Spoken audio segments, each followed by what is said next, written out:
Good morning students, मैं अजयताप सिंह आपके समक्ष अगले क्लास की ओर बढ़ते हुए मैं आपको आज अनुसंधान के बारे में जो कल पिछले क्लास में आपको ये बताया गया था कि रिसर्च क्या है और रिसर्च का अध्ययन हम लोग क्यों करते हैं, उसी कड़ी में आज आपके सामने थर्ड सेमेस्टर का ये सिलेबस चर्चा की जाएगी। सबसे बड़ी बात तो ये है कि आपको अपने स्वयं के नोट्स बनाने हैं, इसलिए बनाने हैं क्योंकि अच्छे से आपको उनको अध्ययन कर सकें। जैसे कल चर्चा किया था अनुसंधान क्या है, तो आपने क्या देखा था, अनुसंधान को अंग्रेजी में रिसर्च कहते हैं, जो दो शब्दों से मिलकर बना है, री प्लस सर्च। री का अर्थ होता है बार बार, सर्च का अर्थ होता है खोजना। अर्थात यदि किसी तथ्य की बार बार खोज की जाती है तो एक नए तथ्य का निर्माण होता है, उसी को हम अनुसंधान कहते हैं। अनुसंधान के संदर्भ में मैंने आपको बताया था कि बीटीसी या डीएलएड में अनुसंधान के 3 प्रकार बताए गए हैं। Number 1 fundamental research, number 2 applied research, number 3 action research. अर्थात नंबर 1 मौलिक अनुसंधान या मूलभूत अनुसंधान, नंबर 2 अप्लाइड रिसर्च मतलब व्यवहारिक अनुसंधान, नंबर 3 एक्शन रिसर्च अर्थात क्रियात्मक अनुसंधान। उम्मीद है कि आपने नोट्स बना लिया होगा, स्टार्ट कर दिए होंगे, क्योंकि कल आपको बताया गया था कि मूलभूत अनुसंधान क्या होता है। तो मैंने आपको बताया था जिस भी खोज में नियम, सिद्धांत, कॉन्सेप्ट तथा भविष्य में होने वाली घटनाओं का अध्ययन किया जाता है, उसको हम मूलभूत अनुसंधान या मौलिक अनुसंधान कहते हैं। चाहे जी पियाजे का सिद्धांत हो, स्किनर का सिद्धांत हो, लॉरेंस कोलब्रग का, यानी जो भी सिद्धांत या नियम आएगा उसका आंसर मूलभूत अनुसंधान चला जाएगा। इसके बाद आपसे चर्चा की गई थी अप्लाइड रिसर्च या व्यवहारिक अनुसंधान के बारे में। मैंने आपसे कहा था कि व्यवहारिक अनुसंधान क्या होता है, तो वर्तमान में किसी भी क्षेत्र की समस्या का त्वरित निदान करना, वर्तमान में किसी भी क्षेत्र की समस्या का त्वरित निदान करना, त्वरित मतलब तुरंत निदान करना, क्या कहलाएगा, आपका व्यवहारिक अनुसंधान कहलाएगा। और थर्ड टॉपिक जो आया था, अनुसंधान का जो थर्ड टॉपिक आया था, उसका नाम था क्रियात्मक अनुसंधान, जिसे हमें अच्छे से चर्चा करना है। और क्योंकि आपके डीएलएड में क्रियात्मक अनुसंधान से आपके 25 प्रश्न आते हैं, सब कुछ इसके बारे में अध्ययन कराया जाएगा। तो क्रियात्मक अनुसंधान क्या होता है, तो आपको बता दें, क्रियात्मक अनुसंधान वह अनुसंधान होता है जिसमें शैक्षणिक समस्या का निदान किया जाता है, यानी कि शिक्षा से संबंधित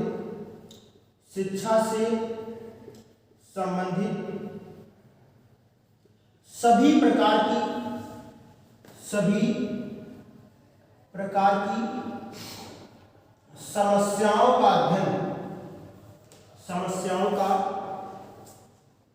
अध्ययन क्रियात्मक अनुसंधान में किया जाता है। अध्ययन क्रियात्मक अनुसंधान में किया जाता है, क्रियात्मक अनुसंधान में किया जाता है। याद रहेगा, नोट्स बनाइए।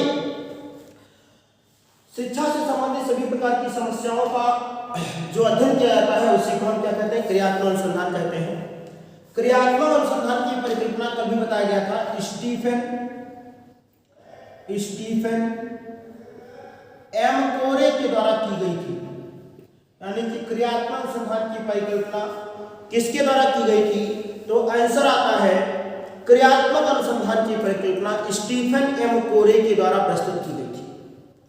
अब बात यह आती है कि क्रियात्मक अनुसंधान की जो विशेषताएं हैं वो बहुत इंपॉर्टेंट है। हेडिंग है क्रियात्मक अनुसंधान की विशेषताएं, यानी कि वास्तव में इस अनुसंधान की विशेषता क्या है, तो आपको पॉइंट वाइज बताते चले, आप लोग नोट्स बनाते रहिएगा। क्रियात्मक अनुसंधान की जो पहली विशेषता है वो है तात्कालिक समस्याओं का अध्ययन। क्या है, तात्कालिक समस्याओं का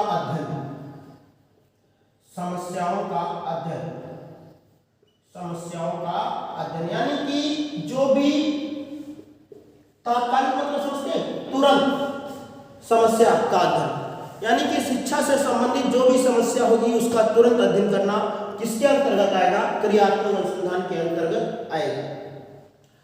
दूसरी परिभाषा, दूसरी इसकी विशेषता जो वास्तव में मुख्य कहलाती है वो ये है चक्रात्मक अध्ययन। क्या है? चक्रात्मक अध्ययन। अर्थात हमेशा किसी भी समस्या का जो निदान किया जाता है स्टेप बाय स्टेप तो होता ही होता है। दूसरी बात, एक सर्किल प्रोसेस में होता है। यानी कि पहले बच्चे, जैसे आपने एक प्रश्न पूछा बच्चे से कि आपका नाम क्या है? उसने नाम बताया। पापा का नाम क्या है? नाम बताया। किस विद्यालय में पढ़ते हो? बताया। क्या करते हो? बताया। बाद में पूछ गए आपका नाम क्या है? इसका मतलब यह है जो सर्किल में चलती है, जिसकी वजह से सभी प्रकार की समस्याओं का निदान कर दिया जाता है। अगली विशेषता क्या है? दैनिक जीवन, दैनिक जीवन से संबंधित, दैनिक जीवन से संबंधित, यानी कि क्रियात्मक अनुसंधान में जो भी शैक्षणिक समस्या का निदान किया जाता है तो ये कोशिश की जाती है कि वो बच्चे के दिनचर्या अर्थात उसके जो उपयोगी, जीवन में उपयोगी जो बात की गई हो उसकी चर्चा किया जाए। इसके बाद अगर मैं बात करूं, जैसे वस्तुपरक अध्ययन या जनतांत्रिक भावना का अध्ययन क्रियात्मक अनुसंधान में आता है। दूसरी बात, परिकल्पना स्थायी नहीं होती। परिकल्पना स्थायी नहीं होती। एक बच्चे में प्रश्न आया कि सर व्हाट इज हाइपोथेसिस? परिकल्पना क्या है? तो आंसर होता है परिकल्पना का मतलब होता है पहले से प्रस्तावित उत्तर। क्या होता है? पहले से प्रस्तावित उत्तर। मैं मान लिया कोई बच्चा पढ़ाई कर रहा था, मैंने कहा ये अच्छा रिजल्ट नहीं देगा, उसने मेहनत किया, रिजल्ट कैसा आ गया? अच्छा आ गया। या कभी कभी मैं सोचता हूँ कि ये अभिनव जो है रिजल्ट अच्छा देगा, लेकिन उसने मेहनत ही नहीं की तो इसका रिजल्ट अच्छा नहीं आया। परिकल्पना का मतलब होता है पहले से प्रस्तावित उत्तर, मतलब हमने पहले से सोच रखते हैं कि अभिनव अच्छे नंबर लाएगा या रिंकी अच्छे नंबर नहीं लाएगी, पता चले हो गया उल्टा, अभिनव अच्छे नंबर लाया नहीं और रिंकी अच्छे नंबर ले आई, तो इसका मतलब परिकल्पना स्थायी नहीं होती। दूसरा बात, अगर मैं बात करूं क्रियात्मक अनुसंधान की जो विशेषताओं में वो लचीलापन देखा जाता है। क्या देखा जाता है? लचीलापन, लचीलापन देखा जाता है।